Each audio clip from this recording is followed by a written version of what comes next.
learning. We're doing all right. Off season, got the simulator in the Browns facility now, so that's helped a little bit. I've been playing pretty good. I think I'm floating around a 10 handicap right now, so pretty solid. Kevin told us the simulator was a recruiting tool for getting you back. It might have been. It might have worked. Early in the off season, I was in and I was kind of working out and playing golf, and Kevin would walk by and AB, and I was like, at this point, if I told him I wasn't playing, it might get a little weird. You know what I mean? Like I've been like using the golf simulator every day, but no, it's that's funny. That's a good part of it. So, Joel, you've earned a few perks over the course of your career, and one of them was you don't need to be at this stage of the off season. But you wouldn't do that 5 years into your career. Can you speak to what you think is the importance of the OTAs for the team? Yeah, I think there's a process that you want to get your offense installed, you want to get your defense installed, you want to get your foundation of what your standards of a team are, all that stuff, and then you want to get reps of guys getting reps at doing the technique and learning the technique. And I got to a point in my career personally where it was the extra reps versus how my body feels.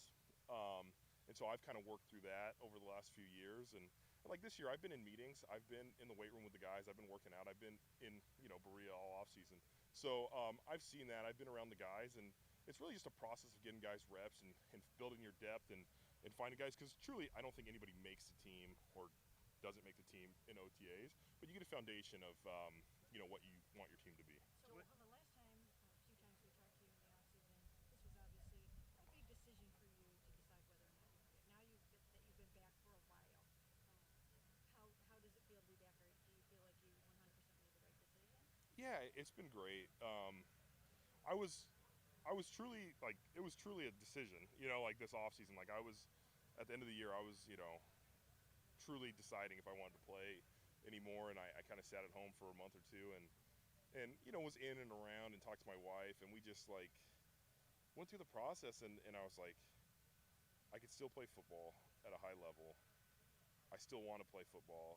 And, after the discussions with Coach Stefanski and Andrew Berry, and they don't tell you like who they're drafting or anything, but, just the style of offense we were going to run, who we're going to, try and bring in at quarterback. Offensive line coach, Coach Bloom was a big part of it. He was just, we went to dinner a couple times and just talked on his philosophies. All those things played in, but at the end of the day, I was like, I'm not ready to be done. I want to play more, and I want to play in Cleveland, and that was kind of my mindset. Why do you think that? How important to you is it that the team choose the best quarterback to win this season rather than to assess their future? Yeah, we want the best guy. I think I said that on a radio spot I did, but we want the best guy. We want the best guy to compete, and you understand that the team has a duty for future years, but I think going into the season, like we're going to put the best guys out there, and we're gonna try and win as many games as we can. We know we're in a tough division. We know the AFC's tough, but I think we have faith that we're gonna put the best guy out there. When do you think that fell apart like it did, Joel? You've had a chance to kind of sit back and maybe analyze that. It was kind of a snowball. I think we started out and we just didn't perform to expectations, and we could say it was the scheme and the players that were there and stuff, and I think it just comes down to like we weren't good enough, and then we kind of let that affect us, and by the halfway point of the season you're out of it, and guys we struggled to put wins together. We had a little spark when Jameis came in and we beat Pittsburgh and like Baltimore, and we're like, all right, we can play with anybody in this league, and that kind of, to me, that showed that we still had the ability. And we just couldn't put together wins. The Denver game was close, and you win a couple more of those toss-ups early on. I think it kind of changes things. But overall, I think we just had the wrong mentality, and I think Coach Stefanski's already stressed the toughness that we need to bring back, how practice is going to be. I think not minicamp, but the rookie minicamp and the OTAs have already kind of picked up that tempo. We're not resting on any laurels of playoffs or anything like that. It's a new team, and we have to establish our standard and what we want the Browns to be. Joel, you this offseason is what Andrew Berry did. Just what's your view on it, and how much did that make your decision easier on? Yeah, I already had obviously a relationship with Joe Flacco. We bring him back. Kenny Pickett, from everybody I've talked to and been around, I've golfed with him a couple times. He's just a guy that wants his chance, and he's hungry to prove that he can play in this league. Then you draft 2 young quarterbacks. So I think the quarterback room, like we have 4 guys that are can compete that, like I said, we want to put the best guy out there and kind of see where we are. I think we did a lot with our defense. You know, you bring in a young top 5 pick at defensive tackle.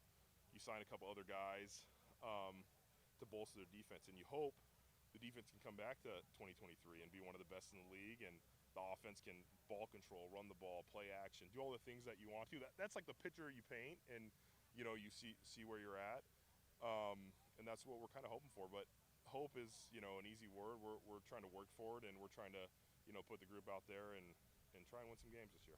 Joel, you and Jack were both very vocal right after the season about the offensive scheme and getting back to sort of what the identity of this football team. How much do you feel like what Tommy and Kevin and Mike are sort of putting together, how much does it kind of get back to the roots of what this team identity should be? Yeah, for me, it feels like a 2020-2021 install of the outside zone with power schemes mixed in, which I think is a strength of what our line do. Obviously, we're a little bit older, but like Jack comes from that outside zone. Wyatt is one of the better pullers, power blockers in the league. Poe can kind of do it all, but I think it fits us so much better. And then for an O-line, like you drop back 40, 50, 60 times a game, and that's still going to happen. You still have to pass the ball to win in this league, but if you can have a brand of like we're going to take care of the football. And I think the way we won in the past is like our defense was fresh. Like the games that they play great, they play 50 or 60 snaps, not the 70 or 80 snaps a game. And so if we can control the ball and handle those things, I think it's a big step. But from the installs and from what I've seen, it's going back to what Coach Stefanski has been known for. Is that Just where a the more- toughness, we're establishing the toughness starts? Ye- That scheme you just described. Yeah, we got to be tough up front. We got to turn 2-3 yard runs into 4 and 5 yard runs. Our defense has to be tough. It's all toughness. It starts training camp and just having that ability to go to battle. And when things do not go, it's a long season. You're going to lose some games, but how do you bounce back? How do you not let one loss turn into 2? And so yeah, we gotta be tough up front for sure. Joel, you Do you mentioned go into this season after you made that decision thinking this is the last one, or will it be every offseason? I think it's gonna be every offseason. I definitely am not gonna take like a retirement tour. I think we're filling this out 1 year at a time. If I go into next offseason and I'm feeling good, like we'll see what we got left. If we want to still play, but right now I'm just focused on this season and playing for this Browns team. Joel, you mentioned Coach Bloomgren. Like, what have your first impressions been of him? Can you go in a little more detail on that and you guys going to dinner and stuff? Yeah, he's been positive. He's a true like O-line coach. He gets nitty gritty in the details. He's focused. Every day on getting some better. You feel his energy. Like he was a head coach, obviously for a long time, but he worked with Stanford and the Jets, and he's pulling up clips of like David DeCastro in college, like pulling and stuff. Things where you're like, all right, this is some O-line stuff right here. And so you get these clips, and then he gets out on the field, and you feel his presence. The O-line coach kind of like needs to be a dick for lack of a term. You need that and it kind of rubs off on the guys. And he's been great. I think he's developing the young guys, trying to get them work.